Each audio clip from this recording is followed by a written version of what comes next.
جی بعض لوگوں کا جی بہت ایک پکا خیال یہ ہے جی کہ مسلمانوں کا زوال جو ہے جی وہ خلافت راشدہ کے بعد شروع ہو گیا تھا، جو کہ آج تک جاری ہے جی. یہ بات جی کہاں تک ٹھیک ہے جی؟ میں تو نہیں مانتا اس بات کو جی. میں تو مسلمانوں کا زوال کیسے ہو گیا وہ تو دیکھیں نا، اس کے بعد ولید بن عبد الملک کا زمانہ آیا، اس کے بعد عباسیہ بیت الحکمت قائم ہو رہا ہے. بغداد جو ہے سارے کرۂ ارض کا مرکز ہے. آپ کیسے کہتے ہیں یہ جب میں نے یہ چھوٹی سی کتاب لکھی تھی the idea of history through ages, میں بہت ہی چھوٹی سی عمر کا تھا، تو میں نے یہ جو ہے آپ نے ایک بہت ہی معتبر استاد کو یہ دی پڑھنے کے لیے، تو انہوں نے پڑھی، خیر 2 دنوں میں پڑھ لی تو میں نے کہا کہ سجاد صاحب آپ نے یہ کتاب پڑھی؟ کہتے ہیں ہاں پڑھی، میں اس پہ ریویو بھی کروں گا. تو میں نے کہا جی یہ آپ کیا سمجھے اس؟ تو انہوں نے کہا یار میں یہ سمجھا ہوں کہ وہ قومیں جو علم اور ایجاد کا دامن پکڑے رہتی ہیں وہ روبہ عروج ہوتی ہیں، اور جو علم اور ایجاد کا دامن چھوڑ دیتی ہیں تو وہ روبہ زوال ہو جاتی ہیں. یہ اس کا. تو میں نے کہا جی آپ نے 2 فکروں میں ساری کتاب بیان کر دی.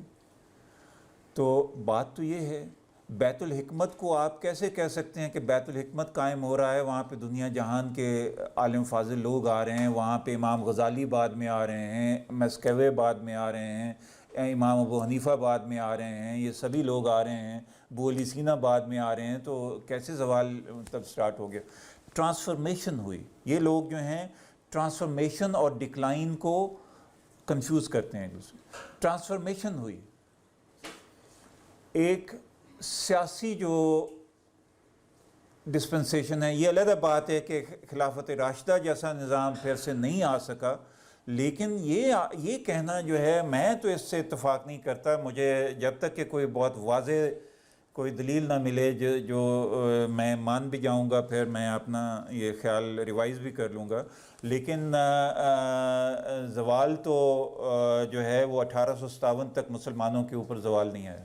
1857 میں ہمیں بتایا گیا کہ تم زوال پذیر ہو. ڈکلائن ایز اے تھیری 1857 کے بعد انگریزوں نے ہمیں بتائی کہ تم زوال پذیر ہو، تمہارا نہ کوئی کلچر ہے، یہ وائٹ مینز برڈن ہے. ہم لوگوں کے اوپر ایک پروویڈنس یعنی قدرت نے ہمارے اوپر یہ ایک جو ہے وہ ذمہ داری ڈالی ہے کہ تم جیسوں کو ہم انسان بنائیں. اس وجہ سے یا تو کرسچینٹی قبول کر لو. یہ غلط بات ہے کہ they were religiously neutral. They had never been religiously neutral. آپ لاہور کی تاریخ کا مطالعہ کریں، سارے جو بڑے بڑے کیتھیڈرلز ہیں وہ پرائم لوکیشنز کے اوپر ہیں، ہر سکول کے ساتھ کیتھیڈرل اور جان لارنس جو ہے خود ایونجلیکل تھا. 50 روپے وہ ہر سال جو ہے امرتسر کے مشن کو وہ چندہ دیتا تھا.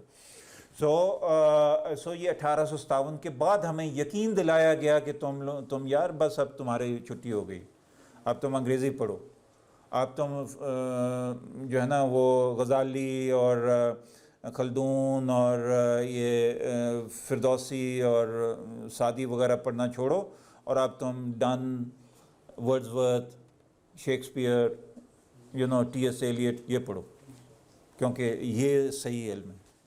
جب آپ کا علم آپ کی روایت سے جدا ہو جاتا ہے تو آپ کا زوال پھر شروع ہوتا ہے. تو جی بس ایک بات جی عورت بھائی اس پہ یہ کہنا ٹھیک ہے جی زیادہ کہ خلافت راستہ کے بعد یہ اسلام کا زوال شروع ہو گیا، لیکن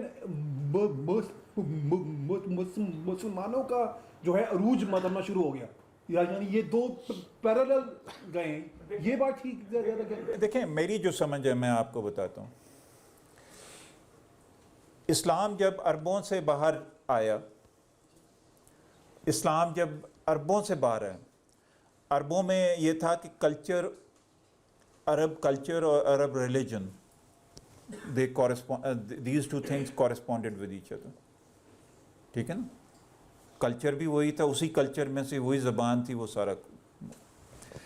جب دوسری تہذیبوں میں گیا، دوسرے لوگوں میں گیا، مصر میں گیا، ایران میں گیا، تو جو اقبال بات کرتے ہیں نا کہ 3 سٹیجز آئیں آپ نے reconstruction of religious thought in Islam میں 3 سٹیجز آتی ہیں ایک ریلیجن کی.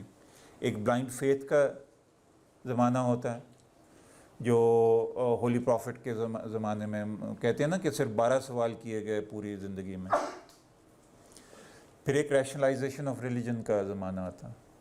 ریشنلائزیشن آف ریلیجن کا کیا مطلب ہے کہ جب دوسری تہذیبوں میں دوسرے کلچرز میں آپ کا فیتھ جاتا ہے تو ان کے سوالات ہوتے ہیں جن کا آپ کو جواب دینا ہوتا ہے کہ اچھا یار تم یہ کہتے ہو جنت دوزخ ہے تو یہ کیا ہوتا ہے, یہ فرشتے ہیں, یہ کیا ہوتا ہے. You have to rationalize you have to put in a reason into your religion. تو تب آپ ایک اس کا یہ فقہ بنانے کی ضرورت اس وجہ سے پیش آتی کہ آپ کو چیزیں بہت ساری ایکسپلین کرنی ہوتی ہیں دوسروں کو. اور تیسرا وہ ہوتا ہے جب آپ کا دین جو ہے آپ کی فطرت کا حصہ بن جاتا ہے, جس میں کہ اقبال تو کہتے ہیں کہ نہ عقیدہ ریلیونٹ رہتا ہے نہ ہی ریچول ریلیونٹ رہتا ہے. یہ اقبال کا کہنا ہے, میں نہیں کہہ رہا, اقبال کہہ رہے ہیں. تو لیکن یہ جو 2 پہلی ان کی جو چیزیں ہیں یہ سمجھ میں آتی ہیں, ٹھیک ہے نا. جب عربوں سے اسلام باہر گیا تو اسلام کی حیت ترکیبی میں تھوڑی سی تبدیلی آئی, کیونکہ آپ کے ہاں ایک ریشنلائزیشن آف فیتھ کا عمل شروع ہوا. سو لوگ جو پہلے ایبرپٹلی اس کو قبول کر لیتے تھے اور ان کو وہ بات ان کی تفہیم کا حصہ بن جاتی تھی, وہ ذرا تھوڑا سا جو ہے اس میں تعطل آ گیا. میرا خیال ہے whatever I am talking یہ it make sense to you. تو اس وجہ سے یہ کہا جاتا ہے کہ جی نہیں وہ تو جو ہے وہ زوال ہو گیا یا اسلام کا زوال ہو گیا. اسلام پھیلا, اسلام ہاریزونٹلی پھیلا, دوسری تہذیبوں کو اپنے اندر اس نے جو ہے ایبزارب کیا. اور اسلام کے آنے میں ایک چیز جو بہت ہی بڑی مدد جس نے کی وہ یہ تھی کہ 2 بہت بڑی امپائر جو ہیں زوال پذیر ہو رہی تھی جب اسلام کا عروج ہو رہا تھا, بائزنٹیم اینڈ پرشین امپائر. تو وہ جو گیپ تھا وہ اسلام نے فل کیا, اور اسلام نے پھر ایک نیا سنتھسس بنایا, intellectual academic cultural synthesis. When it went to Iran, it went to Syria, it went to Alexandria. وہاں کے کلچر کے ساتھ ایک نیا ایڈمکسچر بنا اور اسلام میں تنوع آیا. میں اس کو اس طرح سے دیکھتا ہوں, یہ زوال نہیں تھا, یہ تہذیبی ترقی تھی اسلام کی. میں تو اس کو اس طرح سے دیکھتا ہوں.